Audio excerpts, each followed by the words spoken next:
네, 양승태 전 대법원장 시절에 물의를 일으킨 판사들을 골라서 이 불이익을 줬다는 내용 어제 전해드렸는데요.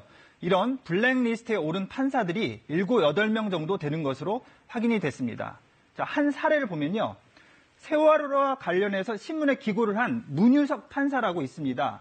이 법원 행정처 문서에는요. 문 판사를 물의를 야기한 법관으로 지목을 하고요. 선호하는 부서에서 배제해야 한다. 이렇게 쓰여 있었습니다. 자, 그 외에도 지금 보시는 이런 판사들이요. 박상옥 대법관 임명 제청에 반대했거나 원세훈 재판을 비판했다는 이유 등으로 불이익을 받았습니다. 자, 50페이지 분량의 이 보고서는 매년 만들어졌는데요. 여기에 이름이 올라간 판사들은요. 재판연구관 또는 해외 연수자 선발에서도 배제가 됐습니다. 자, 사법농단을 수사하고 있는 검찰은요. 법원 행정처를 압수수색해서 지난 2014년부터 4년치 보고서를 확보를 했는데요. 그런데 2017년도, 그러니까 작년 원본만 문수함에서 사라진 사실도 확인을 했습니다. 자, 검찰은요, 누군가 증거를 없애려고 한 것은 아닌지 의심을 하고 있습니다. 자, 그런데 여기서 하나 궁금한 게 생기는데요. 검찰 수사에 앞서서 법원이 3차례나 자체 조사를 벌였는데 과연 이거 몰랐을까 하는 점입니다. 자, 양승태 사법부 시절 1차 조사가 있었고요. 현직인 김명수 대법원장 때도 2차와 3차 조사를 했습니다. 1년 2개월에 걸쳐서 조사가 이루어졌지만 3번 다 사법부 블랙리스트가 없다고 결론을 내렸습니다. 자, 조사가 허술했다고 볼 수도 있는데요. 하지만 검찰은 당시 조사단이 블랙리스트가 있다는 걸 알고도 그냥 넘어갔을 가능성도 있다고 보고요. 이 부분도 집중적으로 수사를 벌일 방침입니다.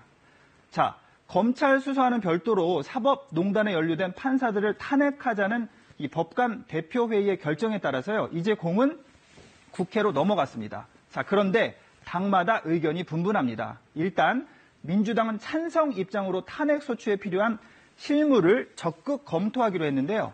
대법원이 징계 절차에 회부한 법관 13명에다 임종원 전 법원행정처 차장의 공소장을 검토해서 탄핵 대상과 기준을 정한다는 방침을 내렸습니다. 또 이 정의당의 이정미 대표는요. 우선 법관 탄핵에 동의하는 정당끼리 논의 테이블부터 만들자 이렇게 제안을 했고요. 평화당은요. 아직 당론을 정하지는 못했지만 대체로 긍정적인 반응을 보였습니다. 자, 하지만 제1야당인 자유한국당은 강하게 반대를 하고 있습니다. 바른미래당도 현 단계에서 탄핵 논의는 시기상조다 이런 입장입니다. 일단 이런 각 단의 반응을 근거로 표를 계산해 보면요. 법관 탄핵안 의결이 불가능하지는 않다는 결론이 나오기는 합니다. 탄핵 찬성 입장을 밝힌 더불어민주당과 민주평화당 그리고 정의당 의원 전원에다요. 민중당과 여권 성향의 무소속 의원이 힘을 합친다면 의결 정족수인 제적 과반을 넘기 때문입니다.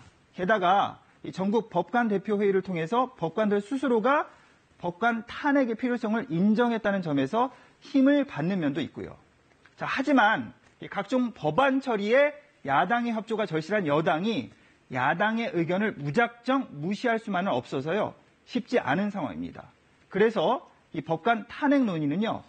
해를 넘길 수도 있다는 전망도 나오고 있습니다. 친절한 뉴스였습니다.